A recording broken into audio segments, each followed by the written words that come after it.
So good morning, everybody, and welcome to yet another edition of Family Fridays for Environmental Social Justice. And today we have the Applegates. So Miss Kristin Applegate is a good friend of mine from many years ago. And today we are introducing her children. So Chris, please take over. Hi, these are my two daughters. This is Peyton, who is 11 years old in the 5th grade. And we have Miss Reagan, who is 9 years old and in 3rd grade right now. Oh my gosh, you have two little ladies with you. They've grown up so much. So you guys are awesome. And thank you so much for wanting to do this today. I want to hear from Peyton first and then Reagan. What are you learning in school about the environment, environmental justice, social justice in general? Okay, so we learned a lot about like pollution and like the plants and how they make chlorophyll. Yeah. Like everyone in my class did like a project, and so we had to like learn about either like pollution or wildfires or like human-made problems. So I chose pollution, and I learned about like the positive outcomes and the negative outcomes and like all the really big things about pollution. So tell me a positive outcome of pollution. A positive outcome is that when like a car sinks or like a boat sinks, it can become food for the fish, but also it can become like a home, like a coral reef. Very interesting. Not many people would realize that there is a potential benefit to that happening. So Reagan, what are you learning in school?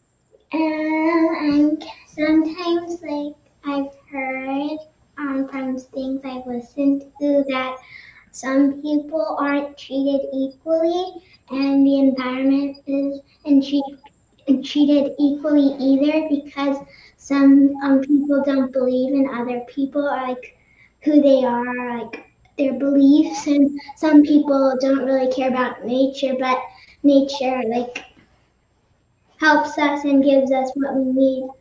And sometimes we make the problems, or sometimes nature makes the problems, but you could solve the problems in either way. But I think we should solve both problems, and like human problems and like nature's problems, and like right problems and all those problems. There are a bunch of problems. Lots of problems. Many problems. There are problems, but I love the fact that you guys are paying attention to things and knowing that it can be fixed, that you guys can actually do something about it. When I was your age growing up, we didn't really talk about these things. We just thought, okay, there's this thing called pollution and, smog. And it was just like, okay, it's there. What are we going to do about it? So you guys are really learning, and also about equality, that everybody's treated the same. Everybody should be treated the same. And also helping others. Not everybody has the same access to certain things. And it's our job to make sure everybody has access to the same education and the same benefits, and that we're all treated equally amongst each other. So I think that's wonderful. And the fact you're listening to podcasts as well, I mean, I didn't have that. We had to go haul ourselves to a library and dig out some books. So I think it's great that you have so much just at your fingertips, quite literally at your fingertips. And what would you like to do? First, Peyton, what would you like to do to help the environment or to help social justice that you think you can do? It doesn't have to be immediate, like any time in life. Probably like make people ask people to like turn off their lights at sunset because of like light pollution. You're not able to see the stars anymore. You like the stars? Yeah, I love the stars. So they're like dim now, but usually they were bright and bold, and you can see them more. But now we can't see them. Yeah. So Reagan, what would you like to see? What would you like to see change? I want to see change the rights for all people, and a lot of animals have gone extinct because of people like poaching and otherwise.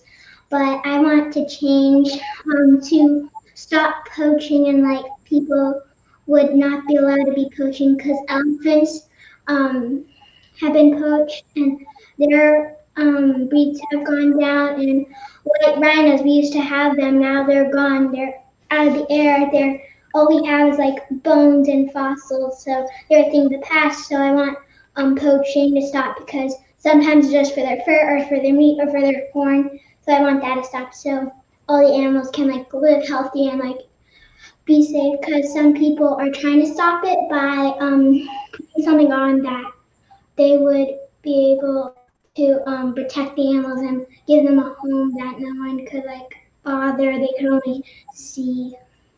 Yeah. I love that. I love it. It's like we need more stars. I love stars. I love astronomy. And we also need to help animals, because if we lose our animals, it's just this huge chain reaction of things that will happen. So this is brilliant. And I really, really hope that you guys move forward and keep talking, keep communicating, keep telling each other how to fix things. And Chris, thank you so much. Did you want to close out with anything in particular? I will say both of the girls are really socially active and also environmentally active. They both are a part of just incredible Girl Scout troops, and they're always teaching them, especially now we live here in Rhode Island, and so they're teaching them about how to try to preserve our shoreline and how to promote agriculture. Reagan has her own little organic garden she started with her troop. Oh, I love that.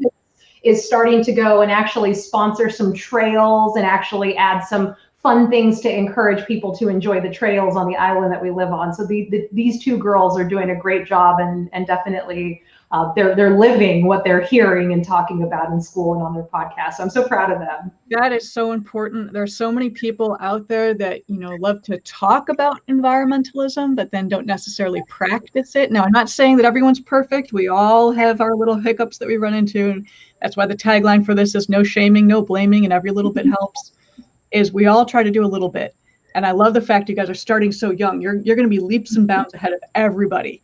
I mean, keeps above everybody. It's amazing. So thank you both so much. This has been amazing fun for me. I hope you enjoyed it as well. And we'll see you guys again soon.